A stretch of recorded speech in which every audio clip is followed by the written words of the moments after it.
कोई भाई अगर हाथ उठा करके ये बता दे कि हमने मंदिर में भगवान को देखा है, किसी ने आज तक मंदिर में भगवान को देखा हो तो वो हमें बता सकता है।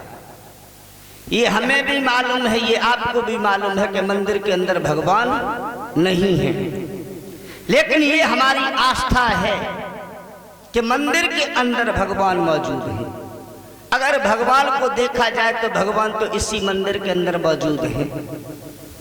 तलाश करके देखो तो मंदिर यही है आपका, इसी के अंदर भगवान बैठे हुए हैं। तो गांव के लोगों की बड़ी श्रद्धा जुड़ गई। पंडित जी वहां पर नित्य ही सुबह शाम आरती किया करते थे, और जब पंडित जी आरती करते थे तो वहां शंख नाद किया जाता था, शंख बजाया जाता था। वहीं पास में एक कुम्हार निवास किया करता था, तो जब शंख की ध्वनि होती थी तो कुम्हार का गधा भी उस शंख के साथ चिल्लाने लगता था, और ये क्रिया नित्य की थी। पंडित जी ने एक बार सोचा कि आखिर ये गधा रोजाना जब हम शंख बजाते हैं तो ये क्यों चिल्लाता है। इसका मतलब है ये पूर्व जन्म का कोई बहुत बड़ा पुजारी है, इसकी श्रद्धा जुड़ी हुई है। तो पंडित जी उस गधे को भी बहुत मानने लगे। कुछ दिन के बाद वो गधे की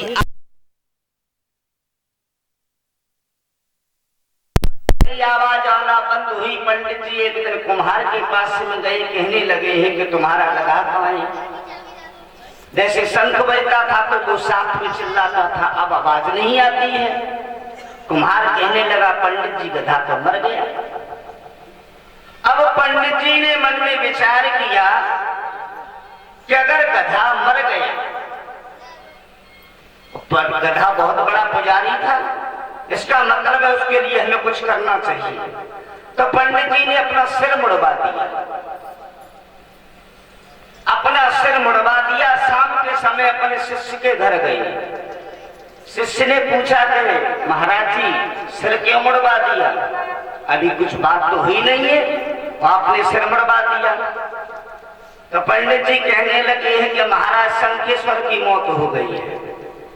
महाराज शंखेश्वर मर गए हैं, उनकी कारण मैंने अपना सिर मुड़वा दिया। अब शिष्य ने भी ये नहीं पूछा कि शंखेश्वर है कौन। उसने कहा कि हमारे गुरुजी ने सिर मुड़वा दिया तो हम क्यों रखें। उन्होंने भी अपना सिर मुड़वा दिया। कुछ समय के बाद में जब देखा कि पूरे नगर में सब चांद घुटाए घूमने लगे, क्योंकि किसी ने पूछा ही नहीं। जिसने पूछा उसने यही कहा कि शंखेश्वर महाराज की मौत हो गई इसलिए सिर मुड़वा दिया। तो सभी ने धीमे धीमे करके अपनी अपनी चांद घुटा दी। अब जब चारों तरफ गंजे ही गंजे नजर आने लगे तो एक आर्मी से रिटायर कर्नल थे, वो उस गांव में जब छुट्टी आए, उन्होंने देखा कि गांव के सभी लोग सिर मुड़वाए घूम रहे, आखिर बात क्या है। एक व्यक्ति को रोक करके पूछा कि भैया चांद क्यों मुड़ाए हो, क्या कारण है। तो उसने कहा कि आपको नहीं मालूम है, आप बाहर से आए हो, महाराज शंखेश्वर मर गए हैं, उनके कारण सभी ने अपना सिर मुड़वा दिया। तो आर्मी के लोगों के अंदर एक बहुत बड़ी विशेषता होती है कि ये बात की तह तक जाते हैं, पूरा पता करते हैं कि आखिर ये बात है कहां से शुरू हुई और कहां खत्म हो रही है। तो कर्नल साहब गांव में घूमने लगे कि आखिर ये शंखेश्वर महाराज है कौन। धीमे धीमे पंडित जी के पास में पहुंचे। पंडित जी से पूछा कि शंखेश्वर कौन थे। तो कहा कि ऐसे ऐसे वो पड़ोस में कुम्हार है, उसका गधा था, और शंख के साथ अपनी ध्वनि देता था, इसलिए उसका नाम शंखेश्वर रख दिया। कर्नल साहब ने कहा कि देखो कितने बड़े अंधभक्त हैं, एक गधा के पीछे पूरा गांव सिर मुड़वाए घूम रहा है।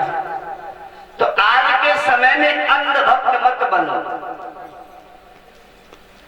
कोई भी चीज समाज में आप सुनते हो, मैं ये नहीं कहता हूं कि कोई चीज बज रही है आप उसे न सुनो, लेकिन अगर आपके मतलब की है तो अपने पास रखो, अन्यथा उसे त्याग दो, उसे जीवन में मत ढालो।